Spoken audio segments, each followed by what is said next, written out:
Hello good morning 11th class last video में मैंने opportunity cost और पीपीएफ के बारे में बताया था। पीपीएफ का ग्राफिकल पॉइंट। अपॉर्चुनिटी कॉस्ट को मैंने आपको बताया, जब एक यूनिट से हम दूसरी यूनिट में कोई इन्वेस्टमेंट ट्रांसफ़र करते हैं जहां हमें ज़्यादा बेस्ट अल्टरनेटिव ज़्यादा फ़ायदा मिलता है, तो जितना हम ट्रांसफ़र करते हैं उसे अपॉर्चुनिटी कॉस्ट कहा जाता है। और जब इस अपॉर्चुनिटी कॉस्ट को हम एक ग्राफिकल पॉइंट में शो करते हैं तो उसे पीपीएफ बोलते हैं। तो आइए हम आज इसको एक पीपीएफ मॉडल तैयार करते हैं, कैसे पीपीएफ बनाया जाता है, किस तरह ग्राफिकल एरिया। तो मैंने एक टेबल तैयार की है, तो प्रोडक्शन पॉसिबिलिटी टेबल में मैंने पॉसिबिलिटी बनाई है। Possibility A B C D E F G, ये 5 कंडीशन, 1 2 3 4 5 6 7 7 कंडीशन बनाई गई है।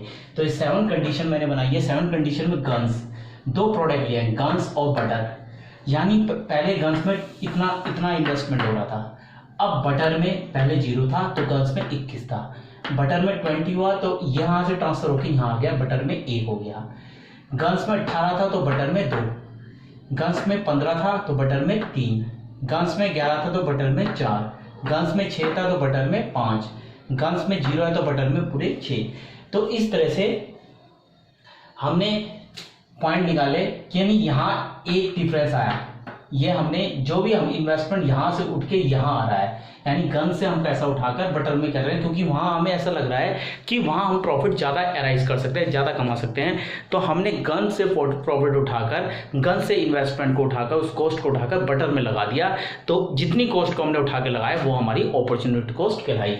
तो 21 0 था, फिर यहाँ से 1 कम हुआ, यहाँ ट्रांसफर हो गया, फिर यहाँ से 2 कम हुआ, 2 बटर में ट्रांसफर हो गया, यहाँ से 3 कम हुआ, 3 बटर में ट्रांसफर हो गया, यहाँ से 4 कम हुआ तो बटर में 4 ट्रांसफर हो गया, यहाँ से 5 कम हुआ बटर में 5 का, यहाँ से 0 6 ट्रांसफर हो गया।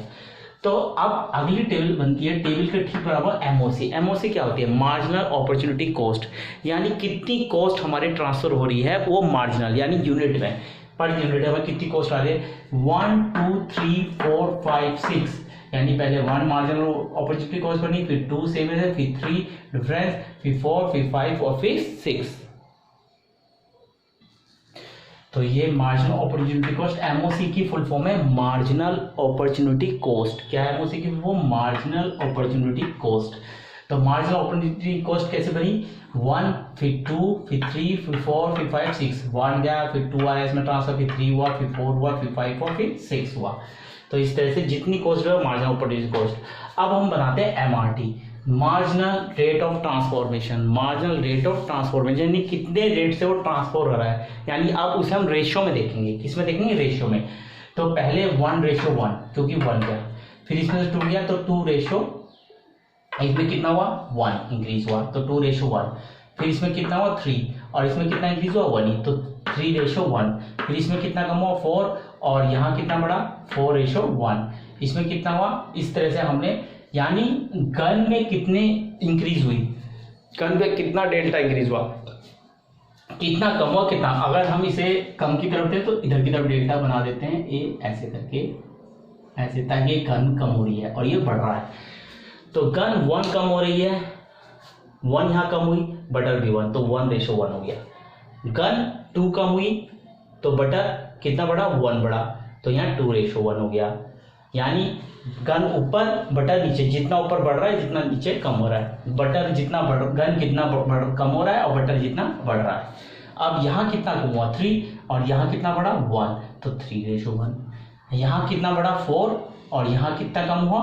यहाँ कितना कम हुआ? 4, और यहाँ कितना बढ़ा? 1, 4:1, और यहाँ कितना कम हुआ? 5, और यहाँ कितना बढ़ा? 1, 5:1, और यहाँ कितना बढ़ा? कम हुआ 6, तो यहाँ कितना कम बढ़ा? 1, तो 6:1। तो इस तरह से हमारा प्रोडक्शन पॉसिबिलिटी टेबल तैयार हो जाती है, यानी गन से इन्वेस्टमेंट ट्रांसफर होकर बटर में जा रही है। तो जितनी हमारा डिफरेंस बन रहा है इनमें 1 2 जितना ट्रांसफर हो तो एमओसी, और जब रेशियो में कि गन कितनी बढ़ रही है और बटर कितनी, गन कितनी कम और बटर कितनी बढ़ रही है, उनके बीच के डिफरेंस को हम एमआरटी कहते हैं, जो रेशियो में शो करते हैं मार्जिनल रेट ऑफ ट्रांसफॉर्मेशन। तो ये आपको समझ में आ गया था, मार्जिनल रेट ऑफ ट्रांसफॉर्मेशन। अब इसे मैं ग्राफ में शो कर रहा हूँ, तो प्लीज़ इसे नोट डाउन कर लीजिए। टेबल आपको समझ में आ गई होगी कैसे ये बना। इसमें से इतना बड़ा, इसमें से ये, फिर इन दोनों के बीच का डिफरेंस और इन दोनों के बीच का डिफरेंस, ये रेशियो बनता चला जाएगा। इसका डिफरेंस और इसका डिफरेंस, इसमें 1 बड़ा है, इसमें 3 कम हुए तो 3:1, इसमें 4 बड़ा है कम हुए, इसमें 1 बड़ा है 4:1। तो इस तरह से हमारी MRT निकल गई, MOC भी निकल गई। तो ये हमारी प्रोडक्शन पॉसिबिलिटी। अब इसको बेस मानकर मैं ग्राफ तैयार करूंगा, इसको बेस मानकर एक कर्व प्रोडक्शन पॉसिबिलिटी कर्व या PPF या PPC तैयार करूंगा। तो इसे आप नोट डाउन कर लीजिए अच्छी तरह। अब बटर और गन्स को मैं एक कर्व में शो कर रहा हूँ, उसी टेबल को मैं एक कर्व में शो करूंगा, एक कर्व में शो करूंगा। तो उस टेबल में सबसे हाईएस्ट पॉइंट क्या था 21 और सबसे लोएस्ट पॉइंट क्या था 0। तो 0 से शुरू करते हैं और 0 से टेबल बनाते हैं। 0 से जो जितने भी टेबल के अकॉर्डिंग था 0, 3, 6, 9 का बना लेते हैं। 0, 3, 6, 9, 12, 15, 18, 21 ये गन होगी, एक गन्स का लगा दिया। अब ये 0, 1, 2, 3, 4, 5, 6 ये हमारी बटर होगी। और ये हम क्या बना रहे हैं PPF या PPC प्रोडक्शन पॉसिबिलिटी कर्व बोल सकते हैं, प्रोडक्शन पॉसिबिलिटी फ्रंटियर, जो मैंने आपको लास्ट वीडियो में बताया था। तो कैसे बनाना है तो हम देखते हैं। सबसे पहली वीडियो में कैसे इसे पकड़ना है, पॉइंट को कैच करना है, किससे कहाँ ट्रांसफर हो रहा है उसको हमें देखना है।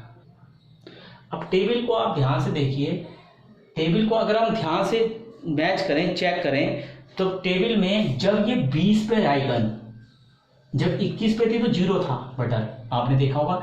लेकिन जब 20 पे, यहाँ 20 मान लेते हैं, जब ये 20 पे थी, कहाँ पे आई 20 पे, ये 20 हमारा ठीक इसके नीचे 20 पर, जब ये 20 पे आई तो ये 1 पे आया बटर, तो ये आया हमारा 1 पे, बटर 1 पे इन्वेस्टमेंट हो गई, यानी यहाँ से 20 आई और यहाँ 1 बढ़ गया। फिर उसके बाद नेक्स्ट पॉइंट में जब 18 पे आई तो ये 2 पे हो गया, जब ये 18 पे आई तो ये कितना हो गया 2, ये 2 बन गया,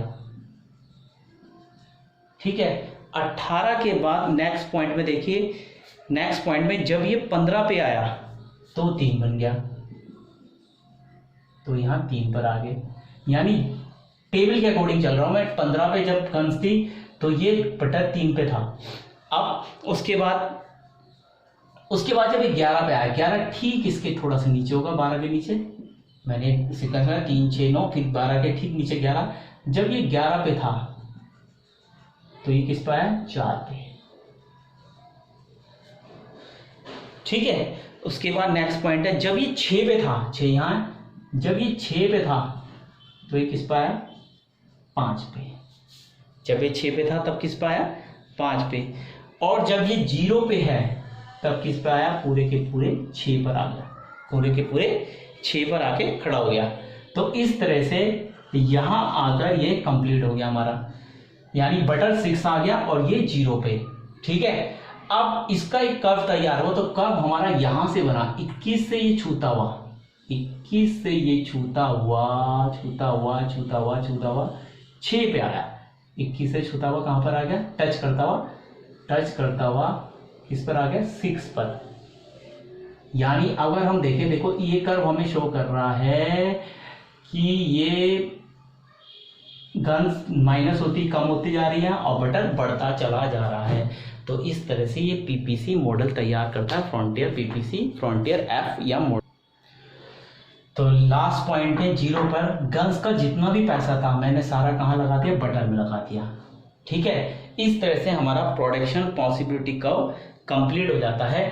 ये मैंने टेबल के अकॉर्डिंग बनाया, देखो जब 21 था तो 21 पर 0 था, बटर में कुछ नहीं था, फिर 20 पे 1 आया, फिर 18 पे 2 बटर में आया, फिर 15 पे टेबल देखिए, टेबल में आपके टेबल के अकॉर्डिंग ही पूरा कर्व मैंने तैयार किया है, आप सबको समझ में आ गया। अब यहाँ अपॉर्चुनिटी कॉस्ट अगर देंगे, देखो यहाँ वाले सिचुएशन है, 20 वाली सिचुएशन है, अपॉर्चुनिटी कॉस्ट यहाँ से इतनी कम हुई और इतनी बढ़ गई, ये अपॉर्चुनिटी कॉस्ट हुई।